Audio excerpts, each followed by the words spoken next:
Apa khabar semua? Jika Ma di sini. Hari ini saya nak bawa korang masuk lebih dalam rutin harian saya part 2. Fajar Borneo, my hustle is. Bukan setakat potong daging non halal, tapi macam mana kami satu tim menjaga kualiti setiap irisan untuk pelanggan. Ramai yang tanya, macam mana nak pastikan irisan daging sentiasa konsisten walaupun pelanggan tengah ramai? Rasanya bukan pada tangan, tapi pada nyawa pisau kami. Jom ikut saya layan. Sini bilah di sebalik tabir. Inilah pisau kami. Setiap pisau mempunyai cara asah yang beza. Seperti pisau kami, inilah caranya. Kami menghiris ke depan menggunakan batu asah yang sama, tiada yang spesialnya. Yang menjadi istimewanya adalah teknik. Ianya bergantung kepada pengalaman serta kemahiran seseorang. Bagi kami, pengasah stainless steel ni merupakan peralatan wajib ada.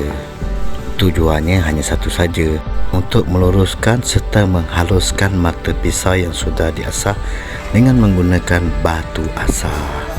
Setengah orang berbeza teknik dan skillnya, dan kadang-kadang pisau nampak macam tak tajam, tapi kalau kena tangan, pisau kami pula hanya untuk menghiris dan menyiap daging. Berbeza dengan parang di rumah, yang macam ni. Cara asah dia pun berbeza. Sama juga menggunakan batu asah yang biasa, tak ada yang istimewanya.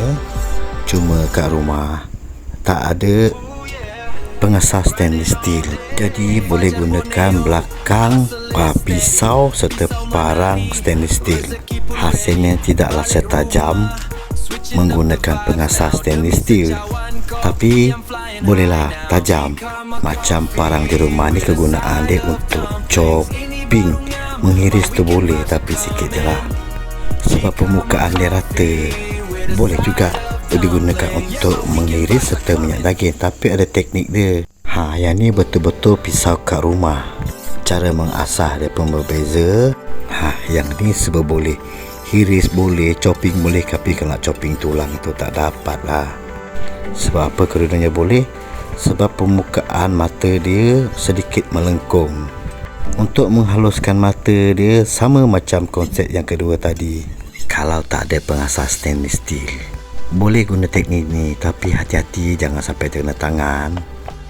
Okey, alang-alang kita dah potong nanas, kita iklan dulu dengan eksperimen kopi. Kopi tongkat ali nanas.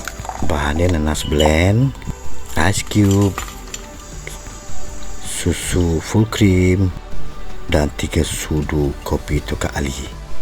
Kita tengok proses dia. Sedikit air kita float juga. Dah di float tadi, kita tuang ke dalam cawan berisi susu dan nanas yang sudah di blend. Macam yogurt. Okey. Dah ada minuman, mesti ada hidangan juga.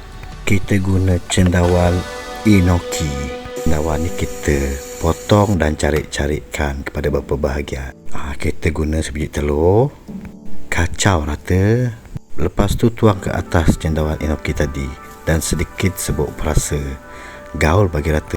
Lepas tu tuang sedikit tepung goreng ayam bistari. Gaul macam ni. Lepas tu kita goreng dalam minyak yang panas. Goreng sampai keemasannya. Lepas tu kita angkat. Dah siap pun enoki goreng crispy. Okey, kita test.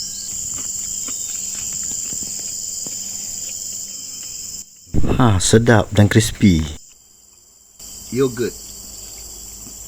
Okey, kita sambung balik bab pisau dan parang.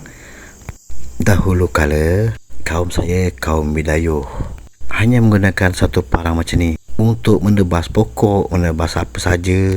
Potong daging, potong sayur, semua serba boleh.